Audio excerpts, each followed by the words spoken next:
How strong do you think Sanji will be at the end of the series? Now, this question was asked in the One Piece subreddit, and as a Sanji fan myself, this is a very interesting question.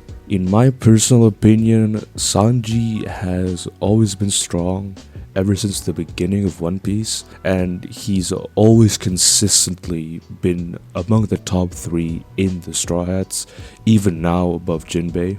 Like, if we go back to the beginnings of One Piece, after the Alabasta arc around that time, Sanji already had beyond superhuman strength that is on par with, I'd say, city level of attack potency, which already puts him ahead of characters like Sukuna from Jujutsu Kaisen. At this point, he was already capable of breaking boulders and kicking things the size of the Going Merry. Like, it was basically nothing. The calculation was, I believe, a multi-city block, according to the Versus Battles wiki. In terms of speed, he was also most likely supersonic to maybe hypersonic at this point, as he is comparable to Zoro, and Zoro, during the Whiskey Peak arc, was able to completely disappear from the visions of ordinary people, which would require beyond supersonic speeds, as we can still see things moving at supersonic speeds. So at this point, Zoro, Sanji, and Luffy are already far beyond the speed of sound at the beginnings of One Piece, which is crazy to think about, honestly. Then, after that, during the Skypiea arc, he intercepts Enel's lightning attacks, and since lightning is around Mach 1282, that would put Sanji at massively hypersonic speeds and beyond. In terms of durability, he also survives a point-blank L-Thor to the face without any long-lasting consequences after the arc. He recovered in like a couple of days and just moved on, which is crazy.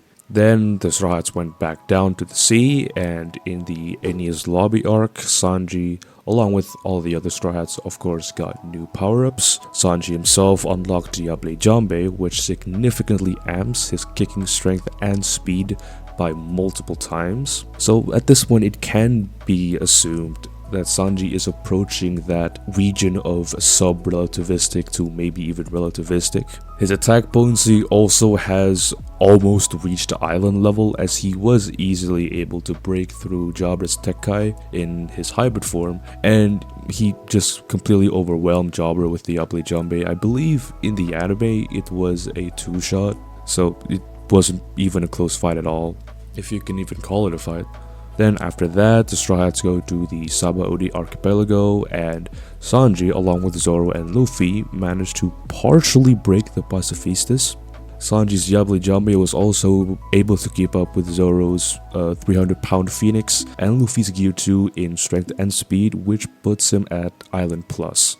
Then after the time skip, Sanji gets even more powerful, along with unlocking Observation and Armament Haki, as well as the ability to fly via the Skywalk technique from the CP9. He also defeats Watatsumi in the Fishman Island arc, who is absolutely massive. In the Dressrosa arc, he had a brief clash with Doflamingo, and while he was very obviously outmatched, Dofi did acknowledge Sanji's attacks as being fairly strong. Then in the Whole Cake Island arc, Sanji breaks Yonji's face, and he was also able to harm his other brothers, who all have a rigid exoskeleton thanks to Judge's experiments. And Sanji is just in general far beyond some high-ranking Big Mom officers like Charlotte Daifuku and Charlotte Oven. During Sanji and Pudding's marriage, he also dodged Katakuri's Mochi bullets, which is a lightspeed feat, and is also even more impressive considering Katakuri has future sight, and he had foreseen that Sanji would be hit, but he just didn't, because Sanji's he's just him, you know? Then finally, after the Whole Cake Island arc, the Straw Hats enter Wano, and during the Onigashima raid, Sanji unlocks 2 separate power-ups, the first being the awakening of his modified genes and his own exoskeleton, which massively amps his durability, kicking strength, and speed, as well as giving Sanji high-speed regeneration, proven by Sanji fixing multiple bones almost instantly from being hit by Queen's gigantic sword.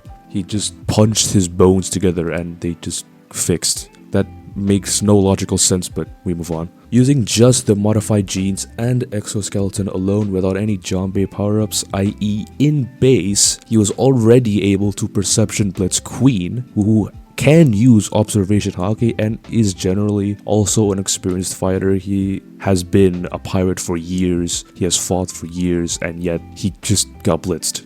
The second power-up is of course Ifrit Janbei, which amps his already amped speed and strength even further, which allowed him to completely destroy Queen in their fight. Once again, just like the Jabra fight, the Queen fight wasn't close at all. So at this point, I would comfortably put Sanji in the country to maybe continent level of attack potency, with of course the addition of armament haki, Ifrit Janbei, and the exoskeleton. And his speed would be around faster than light, and his durability would of course be relative as well to his attack potency, which puts him well above the Beast Pirates All-Stars like Queen and maybe even King, if he is able to figure out King's weaknesses, which he is most likely able to do, as Sanji has one of the highest battle IQs in the entire crew. Sanji, as well with Ifrit Janbei, already is faster than King with his Flames Off, so he would just need to overpower Flames Off King, which Ifrit Janbei is easily able to do. So I don't think that would really be a close fight. Anyway, with all that being said, if we are to assume that One Piece is ending sometime in the near future, then I'd scale Sanji like this. If he develops any more Janbei techniques, or really just have any sort of physical development like his haki or just his kicking power in general, then it's probably safe to put him in the multi-continental to maybe even planetary level attack potency at the end of the series. I know it sounds insane, but it has been stated that every time the Straw Hats leave an island, they always get stronger. So it is possible that by the time they reach the One Piece, the Monster Trio will have already reached planetary and beyond levels of strength. I think there are already a lot of characters in One Piece that have reached multi-continental, like Shanks and Mihawk, or maybe Prime Whitebeard, Prime Garp, Prime Roger, even stronger during their time. They could be planetary, who knows? They haven't demonstrated their feats yet in the manga, but I'm sure during their time they were.